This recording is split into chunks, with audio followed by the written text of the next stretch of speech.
Good evening students, मैं रतन sir काबिल अकादमी में आपका बहुत बहुत स्वागत करता हूँ।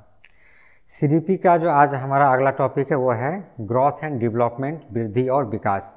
वृद्धि और विकास के बारे में हम आज पढ़ेंगे। तो ये जो वृद्धि और विकास है इसके बारे में हम सिर्फ समझेंगे, आप रटिए नहीं, इसको सिर्फ समझिए, समझ करके क्वेश्चन आंसर देने का कोशिश कीजिए। तो हम पढ़ते हैं अभी वृद्धि के बारे में। तो जो ग्रोथ है, यहाँ पे इंग्लिश और हिंदी दोनों नाम दिया हुआ है। तो ग्रोथ यानी वृद्धि, जब हमारे शरीर की संरचना या आकार बढ़ना शुरू होता है तो उसे वृद्धि कहते हैं। यानी वृद्धि कहता किसको है?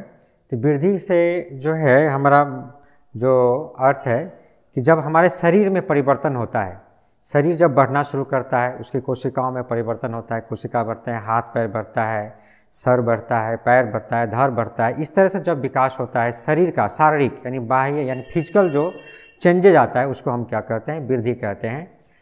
वृद्धि शब्द से आप लोग पहले से भी परिचित हैं, क्लास में होता था। डेवलपमेंट यानी विकास, यानी डेवलपमेंट तब किसे कहते हैं? विकास। जब हमारे मानसिक, सामाजिक, संवेगात्मक तथा बौद्धिक पक्षों में परिपक्वता आती है उसे हम लोग विकास कहते हैं। यानी इतने सारे चेंजेज आते हैं। यानी विकास जो है यानी वृद्धि के बाद जब हम सोचना शुरू करते हैं, बोलना शुरू करते हैं, समाज में रहना शुरू करते हैं, यानी सारी तरह के जो परिवर्तन आता है, यानी इसी को हम बौद्धिक विकास कहते हैं। ये सारे चेंजेज, आपका मेंटल डेवलपमेंट होगा, सोशल डेवलपमेंट होगा, समाज में रहना सीखेंगे, बात करना सीखेंगे, संवेगात्मक डेवलपमेंट होगा, इमोशनल, बौद्धिक, इंटेलेक्चुअल, किस तरह से बात करना है, कैसे रहना है, इस तरह के जो परिपक्वता आती है तब हम लोग कहते हैं कि विकास हुआ है। तो वृद्धि और विकास, यही है वृद्धि और विकास। वृद्धि में आपका फिजिकल डेवलपमेंट और जबकि जो विकास है ऑल ओवर डेवलपमेंट को हम लोग विकास कहते हैं। तो इस तरह से जैसे आप देख रहे हैं यहाँ पर जो एक जो बच्चा है, बच्चा धीरे धीरे बड़ा हुआ, उसके बाद और बड़ा हुआ और बड़ा हुआ, ये और बड़ा हुआ। तो इसमें हम क्या देख रहे हैं कि इसका क्या है? वृद्धि हुआ है, ग्रोथ हुआ है। ग्रोथ हुआ है यानी शरीर में क्या हुआ है? चेंजेज हुआ है। लेकिन इसमें हम देख रहे हैं कि बच्चा छोटा है, इस तरह से बोलना नहीं जान रहा है, ना पढ़ना लिखना जान रहा है। जब धीरे धीरे बड़ा हुआ है तो क्या हो रहा है? जो किताब लेकर के है, स्कूल जा रहा है, पढ़ रहा है, लिख रहा है, समझ रहा है, हाँ, सेंसेस आ गया है, कपड़ा पहनने का, इस तरह का जो सेंसेस आ रहा है, इसी को हम लोग क्या कहते हैं? डेवलपमेंट यानी विकास कहते हैं। तो वृद्धि और विकास में हम यहाँ पे अंतर देखेंगे कि वृद्धि और विकास में क्या क्या अंतर है। वृद्धि का स्वरूप क्या होता है? बाय एक्सटर्नल, यानी बाहर से हम इसको देख सकते हैं। बाहरी रूप जो होता है ये क्या है? वृद्धि है। यानी फिजिकल जो चेंजेज आ रहा है यही क्या है? वृद्धि है। ग्रोथ इज क्वांटिटेटिव, यानी क्या है? ग्रोथ को यानी वृद्धि को हम लोग क्या कर सकते हैं? माप सकते हैं। यानी विकास का जो स्वरूप क्या होता है? इंटरनल तथा एक्सटर्नल दोनों होता है, यानी आंतरिक भी होता है और बाह्य भी होता है। यानी भीतर से भी विकास हो रहा है और बाहर से भी। ओवरऑल जो डेवलपमेंट है वही क्या है? विकास है। Development is both qualitative and quantitative, यानी जो ग्रोथ यानी ये क्वांटिटी में बढ़ रहा है, सिर्फ क्वांटिटी में बढ़ रहा है, उसको हम लोग क्या कहते हैं? ग्रोथ। जबकि यहाँ पे जो उसका प्रकृति है क्वांटिटी में भी बढ़ रहा है और उसका बौद्धिक विकास भी हो रहा है, उसकी जो क्वालिटी जो है, गुणवत्ता जो है वो भी बढ़ रहा है, तब हम लोग क्या कहते हैं? उसमें डेवलपमेंट यानी विकास हुआ है। Growth refers to physical aspects only, यानी सिर्फ बाहरी जो है आपका जो शारीरिक है, शारीरिक एस्पेक्ट्स उसके रिलेटेड है। जबकि डेवलपमेंट क्या है? ऑल एस्पेक्ट्स जितना भी है आपका, जैसे फिजिकल हो गया, कॉग्निटिव हो गया, लैंग्वेज हो गया, इमोशनल और सोशल, जितना भी है सभी को मिला के हम लोग क्या कहते हैं? डेवलपमेंट यानी विकास।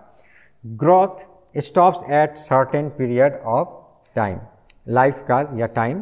तो ग्रोथ क्या हो रहा है? वृद्धि शुरू तो होता है पहले से ही, यानी जन्म के पहले से शुरू हो जाता है वृद्धि, जबकि ये चलता कब तक है? वृद्धि कुछ एज आने के बाद, लाइफ के कुछ सर्टेन जो पीरियड है उसके बाद वृद्धि क्या होता है? यानी ग्रोथ होना आपका बंद हो जाता है। लेकिन विकास जो है कॉन्टिन्यूज टिल डेथ, जब आप जन्म के पहले से शुरू हुआ, लेकिन चलता कब तक है? आपके मृत्यु पर्यंत आपका चलता रहता है। यानी ये बंद नहीं होता है, बीच में आपका विकास होता ही रहता है, डेथ तक चलता है।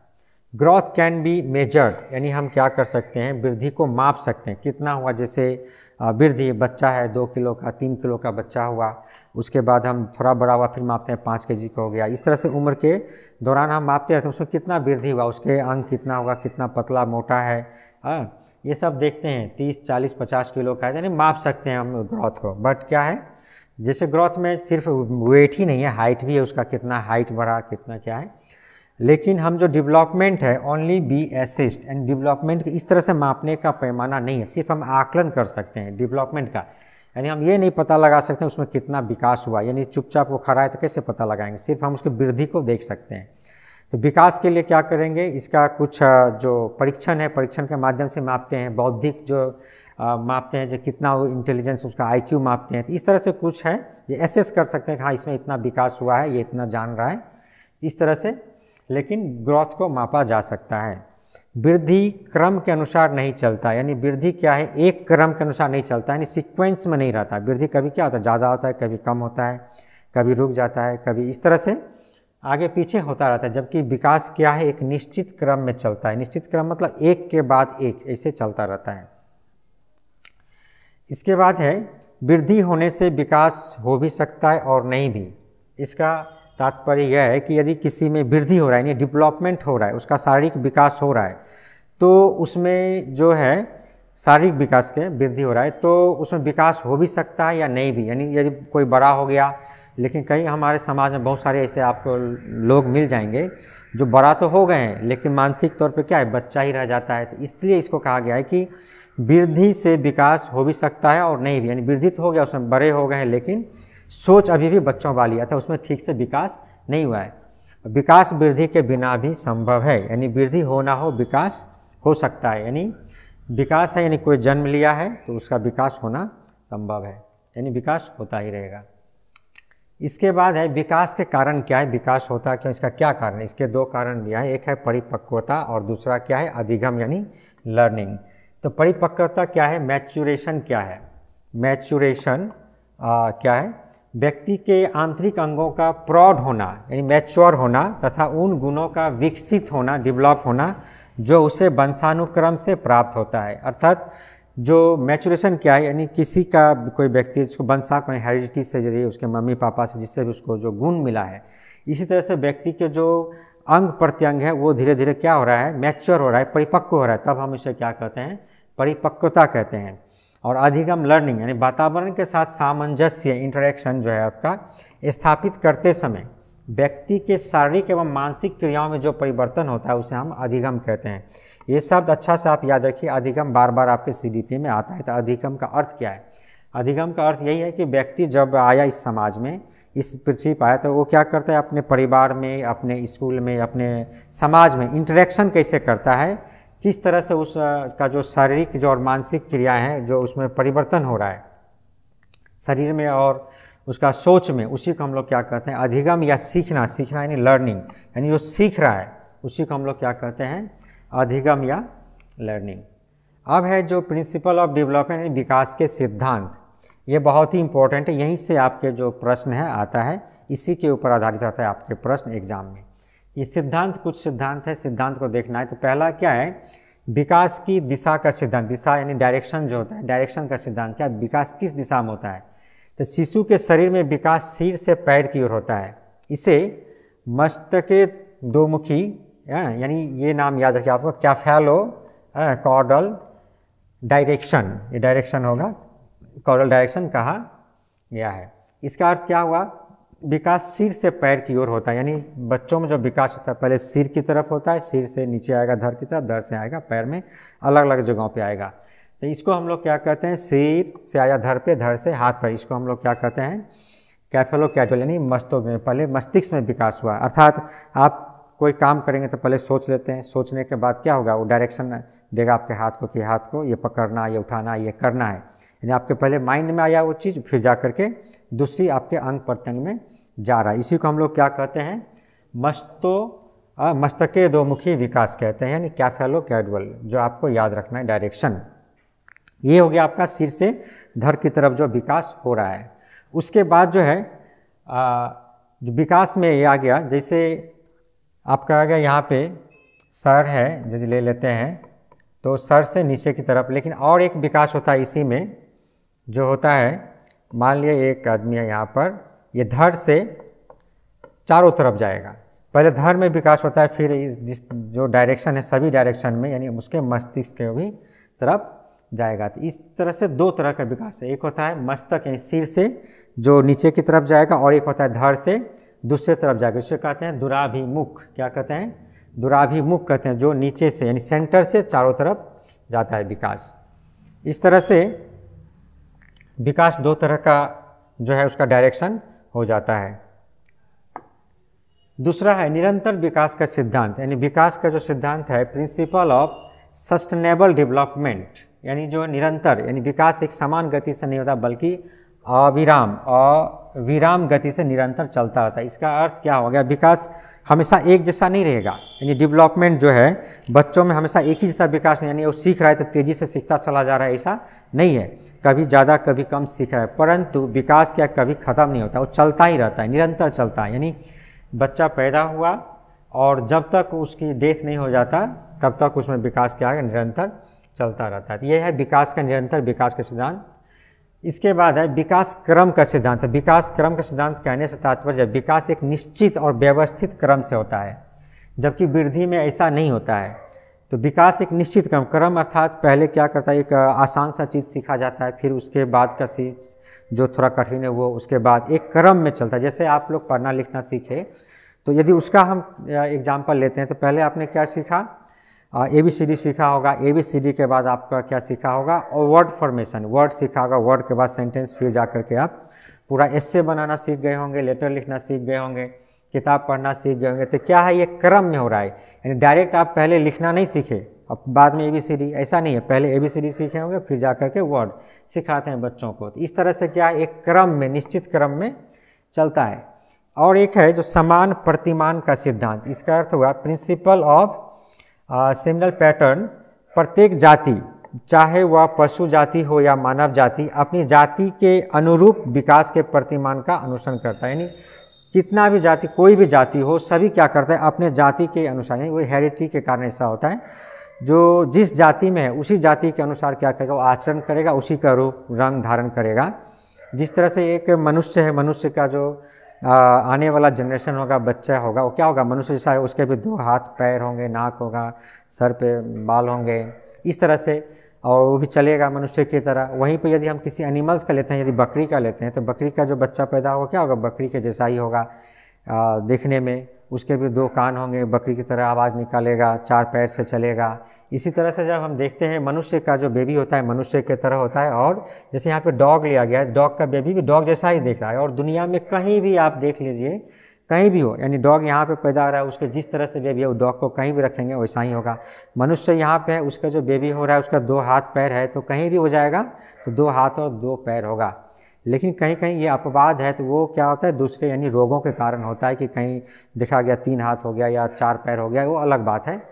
ये बहुत ही रेयर केस में होता है। लेकिन ये जो है समान प्रतिमान के सिद्धांत के अनुसार काम करता है, यानी जो जिस जाति का है उसी जाति का अनुकरण करता है और आगे अपने वंश को बढ़ाता है। इसके बाद है सामान्य से विशिष्ट प्रतिक्रियाओं का सिद्धांत, principle of internal to specific responses. यानी विकास के समस्त पक्षों में बालक पहले सामान्य प्रतिक्रिया करता है, बाद में विशिष्ट प्रतिक्रिया करता है, यानी धीरे धीरे वो सीखता है। जैसे हम यहाँ पे बालक का एग्जाम्पल ले रहे हैं, तो बालक क्या है, पहले फर्श पर ही आगे बढ़ने की कोशिश करता है, हाथ से पैर से, फिर क्या करता है, घुरकना सीखता है, फिर धीरे धीरे चलना सीखता है, दौड़ना सीखता है। इस तरह से वो चीज़ को सीख जाता है। इसीलिए बोला गया है जो सामान्य से विशिष्ट प्रतिक्रिया की ओर, यानी सिंपल से कॉम्प्लेक्स की ओर बढ़ता है, यानी उसमें लर्निंग होता है। और एक सिद्धांत है परस्पर संबंध का सिद्धांत, प्रिंसिपल ऑफ इंटर डेवलपमेंट। यानी इसका अर्थ हो गया बालक के शारीरिक, मानसिक, संवेगात्मक पक्ष के विकास में परस्पर संबंध होता है। यानी शारीरिक विकास बौद्धिक विकास को प्रभावित करता है, यानी सभी में आपस में संबंध होता है। यानी जो स्वस्थ रूप से है वो सोचेगा भी स्वस्थ रूप से, सीखेगा भी स्वस्थ रूप से। इसलिए शारीरिक विकास यानी ग्रोथ क्या करता है, डेवलपमेंट पे असर तो डालता है। इसके बाद बताया गया कि ये जितने भी तरह का विकास हो रहे हैं, जो मनुष्य में शारीरिक, मानसिक, संवेगात्मक, ये सब क्या आपस में संबंधित है। एक बार में कई सारे विकास एक साथ हो सकता है। एक बार में मान लीजिए कोई बोल रहा है, जैसे मान लीजिए मैं बोल रहा हूँ तो क्या हो रहा है, इसमें लैंग्वेज है, लैंग्वेज का इस्तेमाल हो रहा है, लेकिन हम सोच भी रहे हैं, उसके बाद हम देखने का भी काम कर रहे हैं। तो कई सारा एक साथ में परस्पर ये संबंधित होता है। इसको बताया गया है कि परस्पर संबंध का सिद्धांत, principle of inter development. Next है वर्टिकुलर वर्तुलाकार बनाम रेखीय प्रगति का सिद्धांत, principle of spiral versus linear advancement, यानी विकास कभी भी एक रेखीय नहीं होता, एक रेखीय नहीं होता, अर्थात कभी भी एक समान रूप से नहीं होता, कभी कम तो कभी तेज होता है, नीचे तो कभी कम कभी तेज होता है, इसका मतलब धीमा और तेज होता है। तो विकास कभी एक लाइन में नहीं होता, यानी एक समान रूप से एक लाइन में वो नहीं जाता है। विकास कैसे होता है, उसमें उतार चढ़ाव होता रहता है। तो ये हम देखते हैं कभी जब बच्चा बड़ा होता है कभी उसके जो स्वास्थ्य कमज़ोर पड़ जाता है, तो कभी क्या स्वास्थ्य अच्छा हो जाता है, कभी इस तरह से, कभी जो किसी क्लास में बहुत अच्छा रिजल्ट कर लेता है तो दूसरे क्लास में उसका रिजल्ट ख़राब हो जाता है। यानी कभी वो पढ़ने में ध्यान लगाया था, उसका विकास तेज़ से हो रहा था, डेवलपमेंट तेज़ हो रहा था, लेकिन नेक्स्ट टाइम वो दूसरे तरफ ध्यान दे दिया जिसके कारण उसका विकास नहीं हो रहा था। अर्थात क्या बता रहा है, विकास एक लाइन में नहीं होगा, बल्कि क्या होगा, कभी ज़्यादा है तो कभी कम है। इस तरह से हम यदि देखें, कभी विकास का परिमाण ज़्यादा है, कभी कम हो रहा है, कभी ज़्यादा हो रहा है, तो इस तरह से जा रहा है। अर्थात वर्तुलाकार इसे कहा गया है, स्पाइरल कहा गया, यानी कभी कम कभी ज़्यादा। वंशानुक्रम व वातावरण के मध्य अंतःक्रिया का सिद्धांत, ये भी विकास का है, यानी theory of interaction between inheritance and environment. बालक का विकास वंशानुक्रम यानी हेरिडिटी, वातावरण यानी इन्वायरमेंट की अंतःक्रिया इंटरेक्शंस के कारण होता है, इसके आगे शिशु विकास नहीं कर सकता। यानी ये दो जो पॉइंट है ये बहुत इंपॉर्टेंट है बालक के विकास में, यानी वंशानुक्रम वातावरण दोनों पर निर्भर करता है। इसलिए यहाँ पे आप देखिए, यहाँ पे ये पूरा जो सर्कल है हमने हेरिडिटी को दिखाया, दूसरा तरफ पूरा सर्कल हमने इन्वायरमेंट को दिखाया। दोनों जहाँ कोलैप्स और जहाँ मिक्स हो रहा है, इसी को हम लोग कहते हैं चाइल्ड डेवलपमेंट, यानी दोनों ही चाहिए चाइल्ड डेवलपमेंट के लिए। सिर्फ यदि हेरिडिटी है, हेरिडिटी कहने से तात्पर्य है वंशानुक्रम। वंशानुक्रम मतलब हेरिडिटी एक ऐसा गुण है, जीन में ऐसा एक प्रॉपर्टीज रहता है जो आपके माता पिता या एंसेस्टर जितने भी हैं, दादा दादी, जिसमें जो प्रॉपर्टीज़ था वही प्रॉपर्टीज़ आप में भी आता है। इसी के कारण क्या होता है, मनुष्य का बच्चा मनुष्य जैसा आता है, और जो एनिमल्स जो है, जैसे बकरी है तो बकरी का बच्चा बकरी जैसा होगा। तो बहुत सारे हेरिडिटी का गुण क्या होता है बताए थे, हेरिडिटी कारण विकास। जैसे मान लीजिए किसी के मम्मी पापा बहुत इंटेलिजेंट है, तो उसका बच्चा भी क्या होगा, इंटेलिजेंट होगा साधारण रूप से, क्योंकि उसका गुण उसमें भी आएगा। ये बताता है आपका हेरिडिटी। इसका अर्थ यही हुआ कि जो गुण मम्मी पापा में है वो आएगा। जैसे किसी के मम्मी पापा क्या है, लंबे हैं, तो उसके बच्चे भी क्या होंगे, लंबे होंगे, यानी इसकी संभावना बहुत ज़्यादा होती है। तो ये हेरिडिटी के गुण के कारण होता है। वहीं पर इन्वायरमेंट को हम ये लेते हैं, तो इन्वायरमेंट कहने से क्या मतलब है, इन्वायरमेंट का अर्थ हो गया जिस वातावरण में बच्चा रहेगा उसी वातावरण के अनुसार वो क्या करेगा, सीखेगा, आचरण अनुरूप वैसा ही करेगा। मान लीजिए भारत में पैदा हुआ बच्चा, यदि हम उसको शुरू से ही किसी मान लीजिए इंग्लैंड में रख देंगे तो क्या सीखेगा, वो वहाँ पर अंग्रेजी सीखेगा, वैसा ही बात करेगा, वैसा ही व्यवहार करेगा। और एक बच्चा यहीं पर रहेगा तो इसी के अनुसार व्यवहार करेगा। तो जिस वातावरण में उसको रखेंगे वैसा ही अनुरूप करेगा, वो सीखेगा।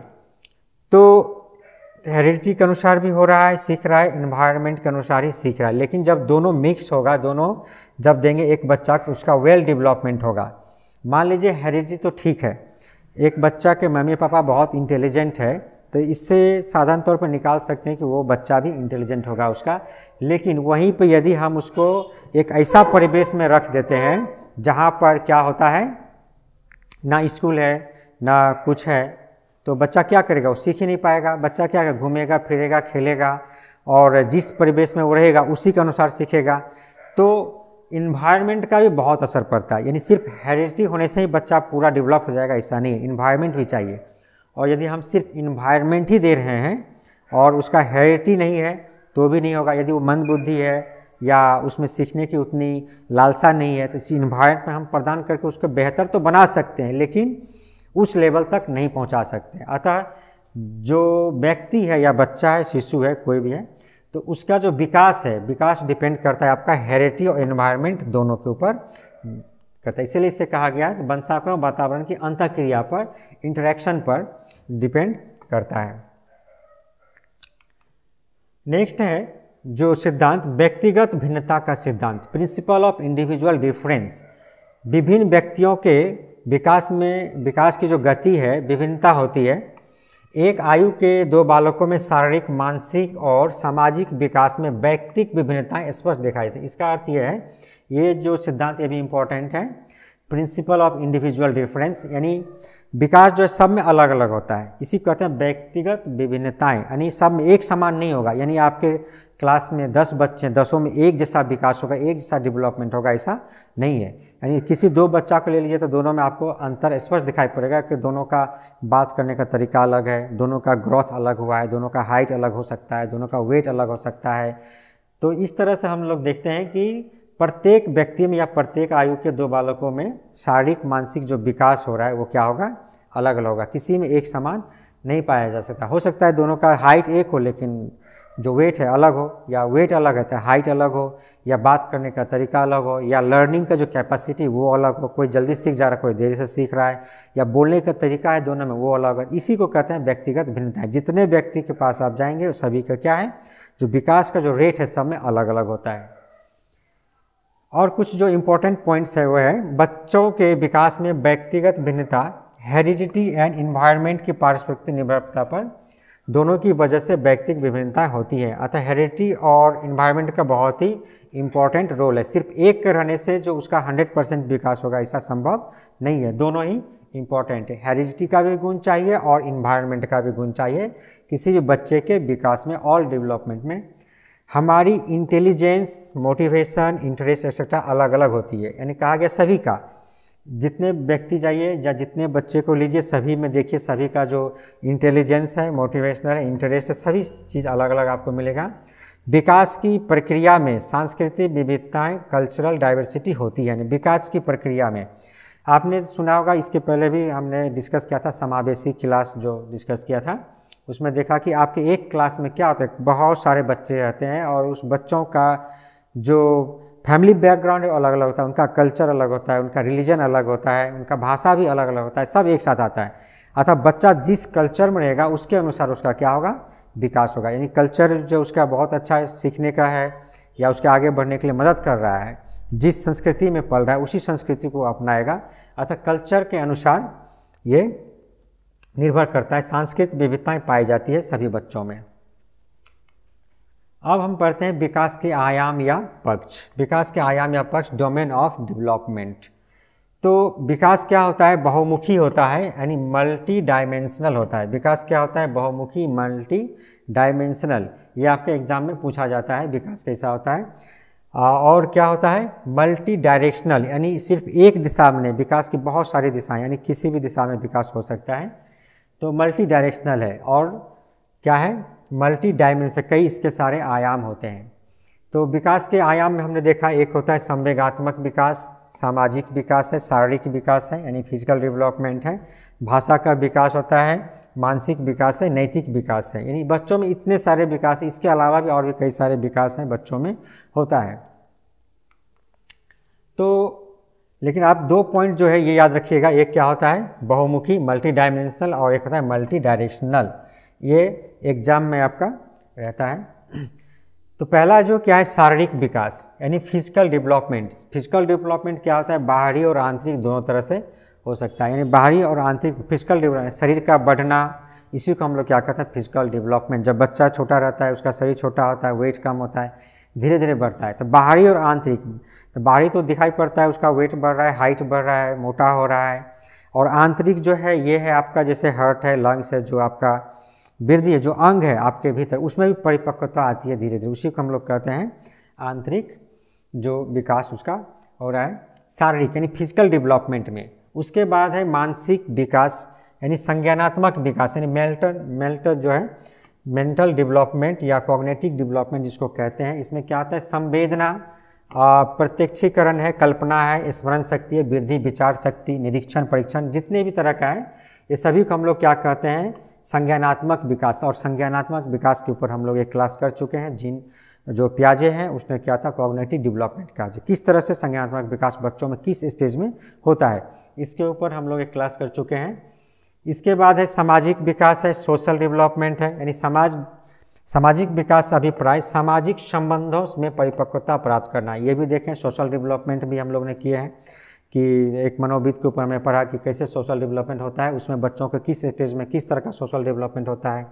संवेगात्मक विकास है, इमोशनल डेवलपमेंट है, व्यक्ति की उत्तेजना की स्थिति यानी इमोशनल, यानी व्यक्ति में इमोशनल डेवलपमेंट हुआ है कि नहीं, इसकी गणना हम लोग कैसे करेंगे, कैसे पता लगाएंगे। फॉर एग्जांपल यदि आप क्या कर रहे हैं, रास्ते से जा रहे हैं, मान लीजिए आप स्कूल ही जा रहे हैं, स्कूल में आपका एग्ज़ाम चल रहा है, आप स्कूल जा रहे हैं, रास्ते में साइकिल से जा रहे हैं, साइकिल किसी से टक्कर लग गया और आप क्या कर रहे हैं, झगड़ा करने लग गए। अब आप निकले हैं 10:30 बजे, 11 बजे से मान लीजिए आपका एग्ज़ाम है, रास्ते में आप झगड़ा कर रहे हैं, झगड़ा करते करते आपका क्या हो गया, ज़्यादा चोट लग गया, आप हॉस्पिटल चले गए। तो इसमें हम क्या कहेंगे, आपका क्या हुआ है, जो इमोशनल डेवलपमेंट आपका नहीं हुआ है। जबकि आपके लिए क्या ज़रूरी था, आपके लिए एग्ज़ाम ज़रूरी है, टक्कर लग गया कोई बात नहीं, सॉरी बोल के चले जाइए, एग्ज़ाम ज़रूरी है ना, उससे लड़ना ज़रूरी है। यदि आप ऐसा करते, एग्ज़ाम देने चले जाते, लड़ना छोड़ के सॉरी बोल के, तो ये क्या होता, आपने इमोशनल डेवलपमेंट हो चुका है। और यदि आप नहीं वहीं पे लड़ रहे हैं, सीधे पहुंच गए हॉस्पिटल, आपका एग्ज़ाम चला गया, अर्थात आपका जो संवेगात्मक विकास है आप में अभी नहीं हुआ है। उसके बाद है नैतिक विकास यानी मॉरल डेवलपमेंट, यानी चारित्रिक विकास, सही गलत का, आज्ञा पालन का, मानव धर्म, अहम के भाव का, इसको कहते हैं नैतिक विकास। इसका भी हम लोग क्लास कर चुके हैं, डिस्कस कर चुके हैं नैतिक विकास के ऊपर, आप वो वीडियो देखिएगा, पूरा आपको नैतिक विकास समझ में आ जाएगा।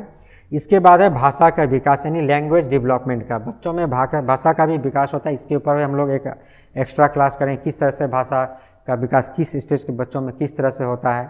तो इस तरह से आपने देखा कि ये था उसके कई सारे आयाम जिसमें विकास हो रहा है। इसके बाद हम लोग देखेंगे तो विकास को प्रभावित करने वाले कारक, क्या क्या कारक है जो विकास को प्रभावित करता है बच्चों में होने वाले डेवलपमेंट को। पहला कारक क्या है, वंशानुक्रम यानी हेरिडिटी। हेरिडिटी बहुत ही महत्वपूर्ण है, हेरिडिटी और वातावरण दोनों ही बहुत ही महत्वपूर्ण है। यानी हेरिडिटी जो बताया अभी आपको, वंशानुक्रम जो प्रॉपर्टीज़ है, जो गुण है जिनका, जो आपके एंसेस्टर से आपको प्राप्त, उसी को हम लोग हेरिडिटी कहते हैं। यानी उसके बाद है वातावरण यानी एनवायरनमेंट। तो आहार, न्यूट्रिशन के बारे में जानते हैं, तो न्यूट्रिशन के बारे में, आहार, यदि बच्चे को अच्छा आहार प्राप्त हो रहा है तो उसका विकास भी अच्छा होगा, क्योंकि आपका जो दिमाग है वो उसके लिए अच्छा आहार चाहिए, यानी कैल्शियम, फास्फोरस, मिनरल्स, आयरन ये वगैरह चाहिए। यदि अच्छा आहार नहीं होगा तो आपका दिमाग विकसित नहीं होगा, आपका शरीर भी विकसित नहीं होगा। तो आहार पर डिपेंड करता है, जिस बच्चों में कुपोषण होता है उसका सही से डेवलपमेंट नहीं होता। तो न्यूट्रिशन बहुत ही इम्पोर्टेंट है। उसके बाद है रोग, यानी कुछ बच्चे क्या होते हैं, ज़्यादा उसको बीमारी पकड़ता है, बहुत जल्दी बीमार पड़ जाते हैं, तो ऐसे बच्चे क्या करते हैं, उसमें डेवलपमेंट के जो रेट है वो कम जाता है, सही से उसमें विकास नहीं होता। यदि बच्चे स्वस्थ रहेंगे तो क्या करेंगे, बाहर जाएंगे, खेलेंगे, कूदेंगे, पढ़ाई सब चीज़ में उसका मन लगेगा। और बीमार ज़्यादातर रहेगा तो उसका हर चीज़ में असुविधा है, बीमार होने के कारण क्या, स्कूल भी मिस करेगा, पढ़ाई भी मिस करेगा, काम करने का मन नहीं करेगा, लेटे रहेगा, सोया रहेगा, बार बार बीमार पड़ने से। तो बीमार यानी डिजीज़ भी क्या करता है, उसके विकास में बाधा उत्पन्न करता है। एक है अंतःस्रावी ग्रंथियाँ, इंडोक्राइन ग्लैंड्स है। तो अंतःस्रावी ग्रंथियाँ भी क्या करता है, विकास में प्रभाव डालता है। यानी जो हमारे ग्लैंड्स हैं हमारे भीतर बहुत सारे, जिससे डिफरेंट टाइप का जो जूस निकलता है, यानी हार्मोन्स वगैरह निकलता है, ये भी हमारे विकास पे प्रभाव डालता है डिफरेंट स्टेज में। इसके बाद है बुद्धि, इंटेलिजेंस, ये भी विकास में प्रभाव डालता है। यानी जो बच्चा बुद्धिमान है वो जल्दी जल्दी सीख लेता है, जो बच्चा कम बुद्धिमान है उसे सीखने में टाइम लगता है। यानी दोनों में क्या है, डिफरेंस उत्पन्न हो जा रहा है, अतः बुद्धि भी विकास पर प्रभाव डालता है। उसके बाद है यौन यानी लिंग जो है, ये भी डालता है विकास में प्रभाव। हम लोग देखते हैं जो डिफरेंट स्टेज पे, जैसे बच्चा दोनों, लड़का लड़की दोनों पैदा हुआ तो दोनों का विकास सेम गति से चल रहा है। जैसे ही 11-12 साल में आता है तो लड़कियों में डेवलपमेंट ज़्यादा होने लगता है, जबकि लड़कों का जो विकास है कम होता है लड़कियों की अपेक्षा। लेकिन जैसे ही फिर आगे बढ़ते हैं कुछ साल बाद तो दोनों का विकास समान गति से चलने लगता है, लड़कों में विकास तेज़ी से होने लगता है। तो ये भी डालते हैं। और ये संस्कृति पर भी है, जो हमारे समाज में भी है, जो लड़के और लड़कियों के साथ हम लोग अलग तरह से जो ट्रीट करते हैं, उसके कारण भी विकास क्या होता है, उसके ऊपर असर डालता है। जैसे लड़कों को पूरा छूट होता है, बाहर जाओ खेलो कूदो, लेकिन लड़कियों पर हम बंदिश लगाते हैं, मत जाओ। तो जिस तरह से हम उसके साथ ट्रीट करते हैं उसी तरह से उसमें क्या होता है, डेवलपमेंट होता है। तो यानी यौन और लिंग के ऊपर भी क्या होता है, विकास डिपेंड करता है। तो ये था हमारा आज का जो टॉपिक है, वृद्धि और विकास, ग्रोथ एंड डेवलपमेंट का। इसके बाद हम लोग पढ़ेंगे जो विकास है, यानी जो डेवलपमेंट या ग्रोथ है, इसकी जो अवस्था है उसके बारे में जानेंगे। तो आशा करता हूँ कि आज का जो ग्रोथ एंड डेवलपमेंट क्लास आपको बहुत अच्छा लगा होगा। आप इसे बार बार देखिए, समझिए और समझ करके इसका जो आने वाले प्रश्न हैं उसका उत्तर दीजिए। धन्यवाद।